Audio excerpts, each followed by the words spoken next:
Hey guys, it's Dr. J here. Video topic today. Is it possible to have autoimmune thyroid issue called Hashimoto's without thyroid antibodies? I get this question all the time. We're going to dive into that topic here today. Before we do, please smash the like button. Really helps. Love to see your comments down below. We'll be answering them as well. And make sure you subscribe so you get notifications and more videos like this. All right, so let's dive in. Hashimoto's without thyroid antibodies. So first off, what is Hashimoto's? That's an autoimmune thyroid issue where your immune system is attacking your thyroid gland. Typically, you're going to see antibodies like TPO, thyroid peroxidase, or anti-thyroglobulin or thyroglobulin antibodies. These are antibodies that are attacking the tissue, and you're going to see inflammation.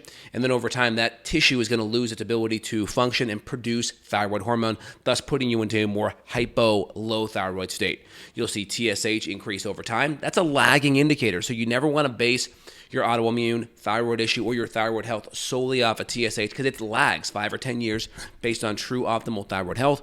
You want to look downstream at your T4 and your T3, which is your more inactive and active, T4 more inactive, T3 far more active antibodies.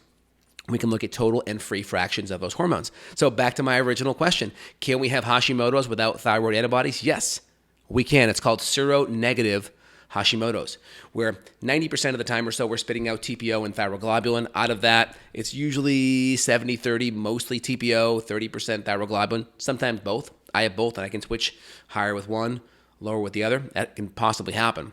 And so you're seeing a systemic immune response, a Th2 or Th1 immune response, where you're making antibodies. These antibodies are then being produced, and they're coming in and attacking the thyroid tissue. That's a systemic type of marker. Those antibodies are found in the blood, draw it out of your arm. They're seeing the antibodies systemically.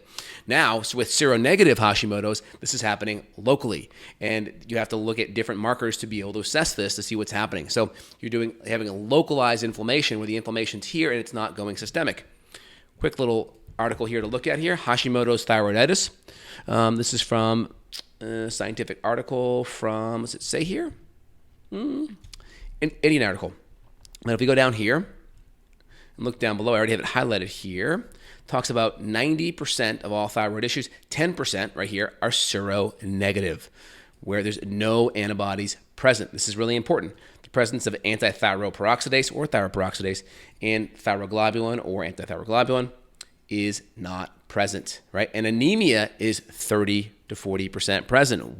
This is really important too, because if we have low iron or low B12 especially, that could put our blood cells in an anemic pattern, and this may impact our body's ability to synthesize thyroid hormone, because a lot of the enzymes that help make thyroid hormone, at least the 5-deiodinase enzyme, is requiring selenium, and it will require iron to actually synthesize and make thyroid hormone. So very interesting, 30 to 40% of these cases are going to involve low iron, and anemia can mean low iron if it's a microcytic anemia. If it's a megaloblastic, it can also be B12. So we'll just kind of lump them in the big umbrella of low iron and low B vitamins, especially B12 and folate. So really important. So when we see this, we have to look a little bit deeper. All right, so let me go back here. So out of the gate here, does this matter? It does, because when we see an autoimmune thyroid issue, we're treating it a little bit differently. I assume most thyroid issues are going to be autoimmune in nature. There's a handful of studies showing 50 to 90% of thyroid issues tend to be autoimmune. So if you know that you have a 90% chance of someone being autoimmune, you're going to do interventions that are going to help that person and calm down the immune system. When you look at just the thyroid kind of spontaneously combusting by itself, like there's no other input from the rest of the body affecting it, well, then you throw Synthroid at someone, you get their TSH pretty, and then you call it a day. But that does not fix any of the upstream underlying causes that drove the issue in the first place. You have to look at the diet. And so we're going to be making specific dietary changes, cutting out a lot of the more common food allergens, especially gluten, especially dairy. These are going to be big, important things to really get the inflammation down. So really important out of the gate with food. We're going to really go anti-inflammatory, nutrient dense, and low toxin. So very important that we are on top of that. We really want to look holistically at what is happening here out of the gates. And so really important. Now, next thing is we want to look at the gut. Remember, 80% of the immune system's in the gut. So if we have an autoimmune issue, got to look at the gut. It's really important that we look at some of these nutrient deficiencies. Iron, B12, folate, do we have MTHFR? All this matters because we have to get to the root underlying issue. So I never want to assume someone doesn't have an autoimmune thyroid issue, because that may make it so let's say, don't go driving as hard with some of the diet and lifestyle changes that an autoimmune patient needs to make. And so I'd rather just come in there and say, hey, there's a chance that there may be an autoimmune issue. We're going to make these changes assuming that that is the case. Now, what else can we do to assess if there is autoimmunity present? We could look at TSH, of course. Is that borderline high? Is it going 3 or up? Is there T4 and T3 at the bottom half of the reference range, bottom 25% of the reference range? T3 may be below 2.5, 2.7, 2.7. Is our T4, let's say T4 free in the below 1? These are important things to look at to give us an inkling that maybe there's an issue. We can look at other systemic inflammatory markers like HSCRP. We could look at ESR or SED rate, erythrocyte sedimentation rate. We can look at other inflammatory markers and say, hey, there's some inflammation in the body. That's a check mark in the column that there's probably some level of autoimmune inflammation brewing. And so we can look at other markers and see what's happening. We can look at the gut and see how inflamed the gut is too. If the gut's really inflamed, well, we can assume it's probably inflammation at the thyroid because we know the gut plays a big role with autoimmune issues. Now, we can also look deeper if we wanted to look at it locally. We could do a ultrasound and see if that tissue looks inflamed. We could palpate over it. Good doctor that's trained. Here's your Adam's apple. It's going to be about an out a millimeter or so and then down right here. And we're going to palpate that. We're going to see if it feels flush to the skin. Does it feel boggy? We're going to have you take some water, swallow. We're going to palpate that. Obviously, someone else would do it behind you. They have a better angle, and they'll be able to feel that.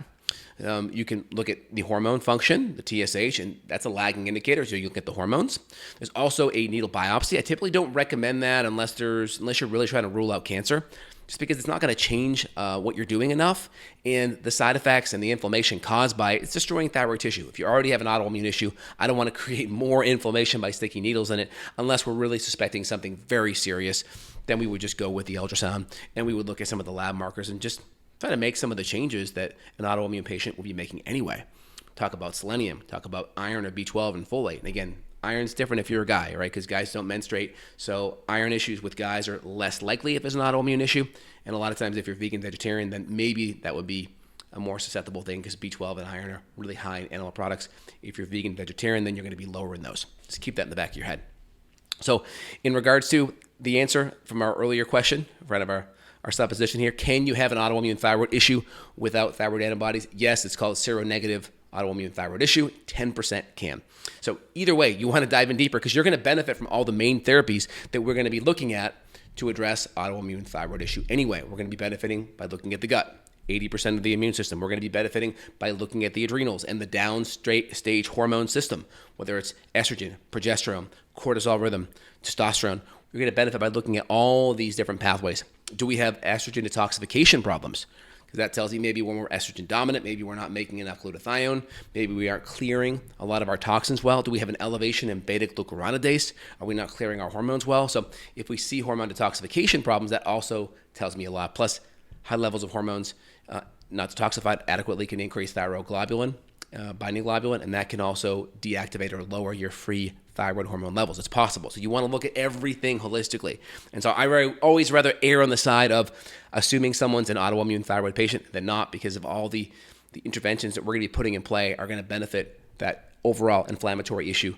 And if we don't do that and we're too lax, then we may not be able to get that patient better as fast. All right, guys, if you enjoyed the video, put your comments down below. Love to see your thoughts on it. And if you have a seronegative thyroid issue, I want to see your comments there too as well. And if you want to dive in deeper, if you want more thyroid, autoimmune, functional medicine support, there'll be a link down below where you can schedule and reach out to my staff and team. We're happy to help you worldwide on the functional medicine side.